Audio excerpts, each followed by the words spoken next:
Hello there, everyone. So, today we are going to be in Southeast Asia and we are getting into the Srivijaya Empire, which is a very unique empire. It's a maritime empire that probably based out of modern day Indonesia, but would spread to Malaysia, modern day Cambodia, and Thailand. Let's get into it. So, the issue here is records. In fact, since its fall in 1377, it wouldn't take very long for people to actually forget that this place even existed.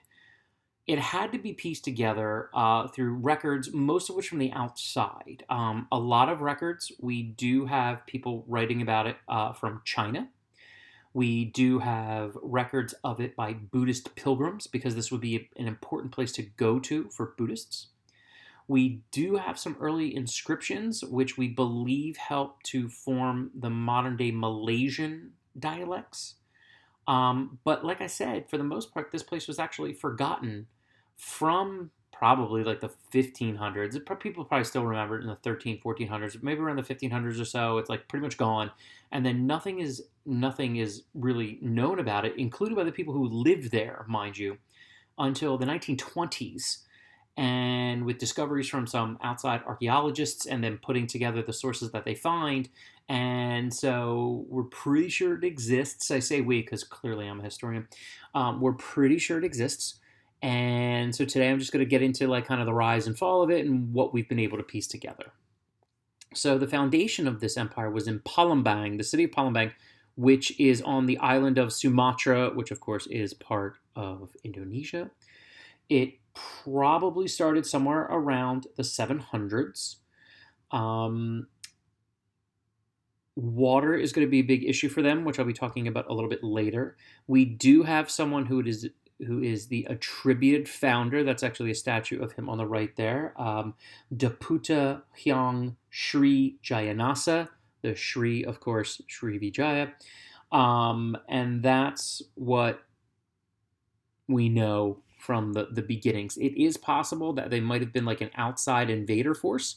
A lot of people think that's the case, but we're still not 100% sure. Living in this area, you have to deal with lots and lots of water, torrential rains pretty much constantly. And it seems like the people lived on the water in floating houses or houses that are lifted just above the water. If you see the picture on the bottom left, that is actually a picture of people that live or homes of people in Indonesia today. So in some places we talked about, it's like, oh, we need to get water, we need to work on irrigation. I talked about that with the Sinhalese. Here you have so much water, you have to figure out how to divert it, how to deal with flooding. The ancient Maya had to deal with that as well. And so it seems like these folks, and that's the challenge. The challenge is dealing with all of this. But we also have the building of canals, moats, ponds, and artificial islands, and other ways to actually divert water away from the settlements. Pretty impressive. So we know they start on the island of Sumatra, and the map on the right there basically shows you their expansion and the records of some areas that we do believe battles occurred in. Okay, places like way up here in Indarpura, Nantrang, down in this area. And so they conquer pretty much all of Sumatra. Then they hop some of the smaller islands until they take over most of Java. Java's down here. This is Borneo over here, so they're not on this island. So we've got Sumatra, we've got some of these little islands, then we get over here into Java. You do have the Sailendra Empire. That comes up later. They'll be one of the successor states here. They cover the area in blue later on, but then they also moved up into, so we have Malaysia, up into Thailand over here. Here we have Cambodia and even parts of Vietnam. Of course, that's the Champa civilization that they were pretty prevalent as well. So the most important thing here, though, after the 8th century is controlling the straits. So we have the Strait of Malacca here, the Sunda Strait controlling the Java Sea, because this is the way that, and especially when I talk about the silk trades, that stuff from China, which is way up here, flows over that way to India. Pretty darn important. And in fact, probably one of the most significant discoveries in world history were the sea lanes around Southeast Asia. Okay, being in America, we don't really talk about that, don't really understand that. I mean, this is huge, especially when I talk about the Silk Road trade that also was included maritime routes, which we'll get into again separately. You'll see this. We do know that they fight wars primarily against empires in Java. We know they were able to knock off one empire called the Midong because Song China helped them with it, and we actually have records of that. And so this is a pretty large empire. It includes a lot of land, and both on the oceans and whatnot, but also and the seas, but also inland as well. So pretty impressive. They sailed everywhere. Since they will be all about trade, they need to continue to explore to find new markets. So they start around Borneo in Indonesia. So this is some of the areas, again, we're talking about trade areas. So we're conquering, if you follow the mouse here, so we're conquering most of this island, pretty much all of this island, a little bit into this area, and a little this area. They also kind of tag some islands in the Philippines. Borneo, different empire, so they're going to trade here. So this is where we're going to start, rather close, but still, open water, so we're going here. All right, cool. Then they're going to start to expand out to the Philippines. So now it's a little further. Then they're going through the Strait of Malacca to the Bay of Bengal. Then we are going deeper into the Indian Ocean. I'll talk about some stuff about Madagascar as well.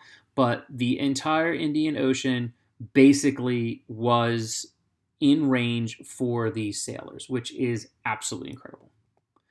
Madagascar in particular is very interesting because the people of Madagascar, it looks like when we look at them, are actually not descended from anybody in Africa. It's 4,700 miles of open water that the people of Srivijaya were able to traverse.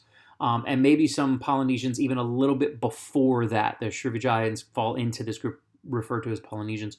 When we look at the DNA, the native Malagasy trace their descendants back to the Indonesians. And we have verified that through DNA studies.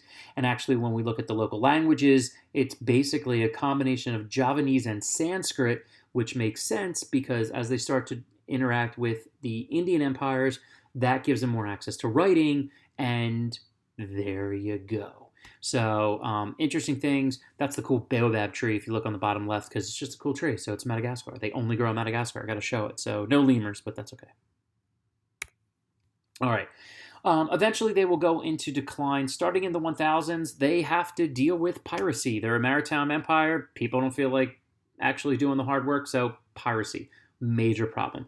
The other issue is periodic raids from the Chola kingdom from southern India. They start messing with their trade and economy by actually employing those pirates. And at one point, the Chola kingdom from India is actually able to invade and take some land from them in Malaysia.